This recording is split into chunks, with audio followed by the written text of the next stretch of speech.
Je voulais revenir sur ce que tu disais. Tu dis que tu t'es formé sur le tas, justement. C'est une expression française aussi. Est-ce que OK. c'est quelque chose que, comment dire, est-ce que c'est une valeur importante pour toi de l'action, la mise en action, même si on ne maîtrise pas forcément, même si on n'a pas toutes les clés, est-ce que c'est pour toi quelque chose d'important pour pouvoir se lancer dans une activité quelle qu'elle soit? Pour moi, c'est essentiel. Tu vois, il y a tellement de coachs ou de formateurs ou de gens, tu sais, qui ont une vision tellement linéaire Hmm. sur la poursuite d'un objectif ou d'un rêve, par exemple. Et ils vont se dire, ben, ça sert à rien de passer à l'action parce que tu ne deviendras jamais ça. Ça sert à rien de passer à l'action parce que tu sais pas comment ou tes chances sont moindres. C'est une vision très linéaire parce qu'on est en train seulement de regarder le parcours, de dire cette ligne-là, eh bien, les chances sont moindres et tu manques de compétences et tu manques de ceci ou tu n'as pas assez de légitimité. Moi, mon école de pensée, c'est quand, justement, en s'activant, premièrement, la vie n'est jamais linéaire. En s'activant, on va voir que tout de suite, en partant, il faut tourner à gauche parce qu'il y a un obstacle qui vient. Mais qu'est-ce qu'on peut apprendre de cet obstacle-là? Et une fois qu'on a tourné à gauche, il va peut-être falloir se pencher parce qu'il y a un autre obstacle qui vient. Mais en se relevant, oh, on vient de voir une opportunité. Et là, il faut tourner à droite. Ce parcours-là, selon moi, nonobstant que l'on atteigne notre objectif ou pas, nonobstant que l'on se réalise ou pas, fait en sorte que l'on devient. Et selon moi, c'est beaucoup plus important qu'il l'on devient dans sa quête que ce que l'on atteint. Et malheureusement, la société, sans vouloir généraliser, très souvent en raison de la façon dont on va donner les résultats scolaires, tu réussis ou tu ne réussis pas. Souvent, c'est une finalité. C'est soit qu'on est bon, soit qu'on n'est pas bon. Aux Olympiques, 1, 2, 3, t'es bon. 4, t'es pas bon, on n'entend jamais parler de toi. Alors, il y a quand même cette fascination-là, cette obsession-là à la finalité de ce concept-là linéaire que j'explique, alors que la vie n'est que très rarement cela. Alors oui, je suis un très pro-action parce que dans l'action, on apprend, on se découvre, on mange des baffes sur la gueule, on va en baver et c'est là souvent que le mindset est important est-ce que là, on va prendre ça comme un échec ou une finalité en soi ou on est capable de comprendre que tous les gens qui se sont réalisés et qui ont atteint des trucs qui pour eux faisaient beaucoup de sens et qui les aidaient à s'épanouir, qui les faisaient vibrer, eh bien, ce sont des gens qui ont un parcours qui ressemble à cela. J'utilise toujours l'analogie de Christophe Colomb, hein, qui avait ce rêve de vouloir aller en Inde pour y chercher de la soie et des épices. Et à sa première tentative, ça n'a pas fonctionné.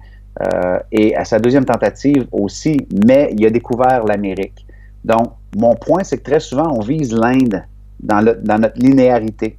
Mais en réalité, très souvent, on ne l'atteint pas. Mais c'est ce qu'on découvre en cours de route. Si on découvre notre Amérique en cours de route de toutes ces actions-là que l'on entreprend et qu'on persiste et qu'on persévère, eh bien, c'est sûr que ça peut nous apporter énormément. Évidemment, il y a des vecteurs qui peuvent nous aider à accélérer ça, Sylvain. C'est sûr que de suivre une formation, même si j'ai appris sur le tas, ça ne veut pas dire que je ne me formais pas. Donc, on peut lire des livres.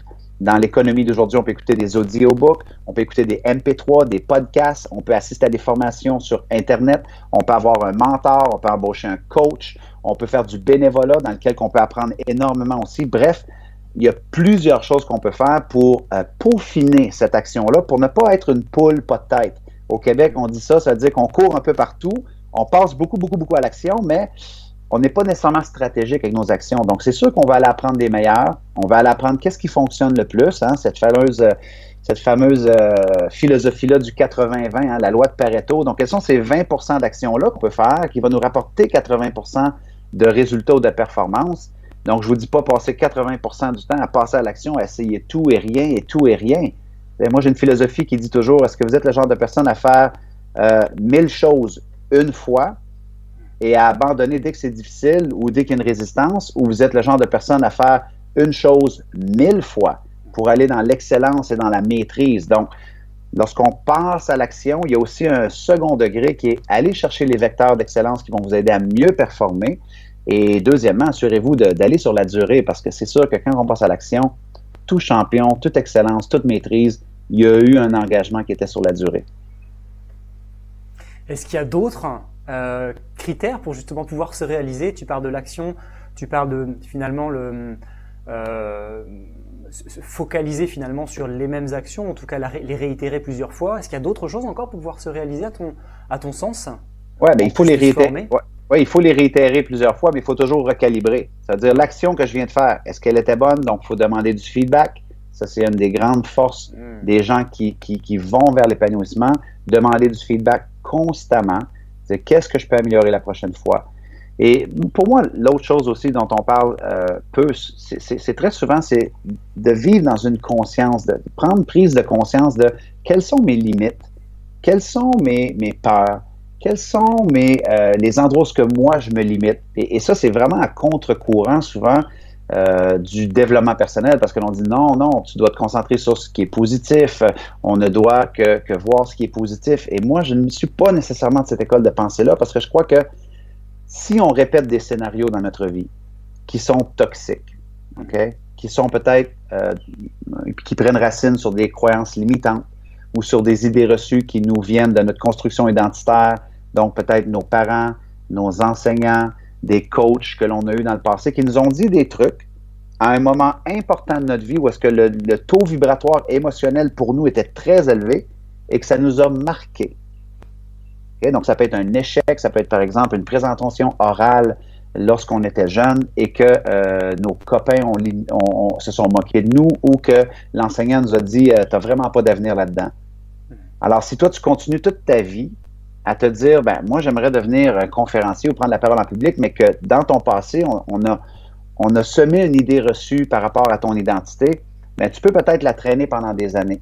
Et c'est pour ça que moi, j'aime souvent les gens leur dire « Regarde, fais un inventaire de tes peurs, de tes schémas qui sont peut-être un peu plus toxiques, de tes idées reçues. Et il faut que tu te poses la question, quelles en sont les sources ou les racines de ces idées reçues-là, de ces croyances limitantes-là? Parce que moi, je dis toujours qu'une idée reçue ou une croyance limitante qui n'est pas challengée devient une réalité. Alors, je pense que le premier pas qu'on peut faire souvent pour les gens qui nous écoutent, c'est de faire un inventaire, de se poser la question suivante, de dire, bon, ben, dans le passé, quand j'ai voulu m'épanouir davantage, quand j'ai voulu tenter un truc davantage, est-ce que j'ai eu, par exemple, tendance à m'éparpiller? Si oui, mais il y a peut-être une raison. C'est parce que quand ça devient difficile, ben, on aime peut-être mieux abandonner que d'aller dans la durée, de persévérer, parce que persévérer, aller dans la durée, ça va nous amener dans la responsabilité que si ça ne fonctionne pas, qui est responsable? Bien, c'est nous. Et il y a beaucoup de gens qui évitent ça. Parce qu'ils aiment beaucoup plus dire « Ah, finalement, ça ne fonctionnait pas. Ah, finalement, l'économie n'est pas bonne. Ah, finalement, le timing n'était pas bon. » Et ils vont se déresponsabiliser, ce qui est beaucoup plus facile à faire que de se confronter. Mais si on fait un inventaire et on se retrouve devant ça, eh bien là, par la suite, on peut au moins faire de la désensibilisation et de se dire hey, « OK, où est-ce que je vais à partir de maintenant? Je sais que j'ai ces limites-là, mais au moins en vivant de cette conscience-là, la prochaine fois que cette limite-là ou cet obstacle-là va se représenter, plutôt que de la laisser agir sur nous et de la laisser répéter le même scénario, eh bien, on peut agir différemment cette fois-ci. Donc, par exemple, moi, je faisais des crises d'anxiété, j'avais beaucoup de peur, et à chaque fois que ça l'arrivait, eh bien, très souvent, j'amplifiais la peur. J'étais conscient que mon rythme cardiaque accélérait, j'étais conscient que ma gorge devenait serrée, j'étais conscient que ma bouche devenait sèche, et je me disais, tout le monde va le voir. Et ça l'amplifiait. Un scénario d'auto-sabotage qu'à chaque fois que je venais pour rentrer en scène, ma confiance partait de peut-être 8 sur 10 à 3 sur 10. Par contre, avec un travail de se dire, une des limites que j'ai, c'est qu'à chaque fois que je vais sur scène, j'ai ces moments-là qui sont très inconfortables.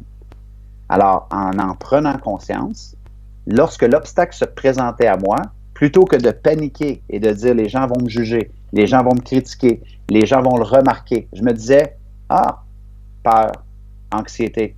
Salut, je t'attendais. Je suis content que tu te présentes parce que tu es ici pour me rendre meilleur. Je comprends maintenant que tu es ici, tu sais, pour me faire performer, s'assurer que je donne le meilleur à mon audience. Parce qu'en réalité, peu importe leur jugement, peu importe leur réaction, peu importe ce qu'ils vont en penser, je suis juste ici pour servir, juste ici pour donner.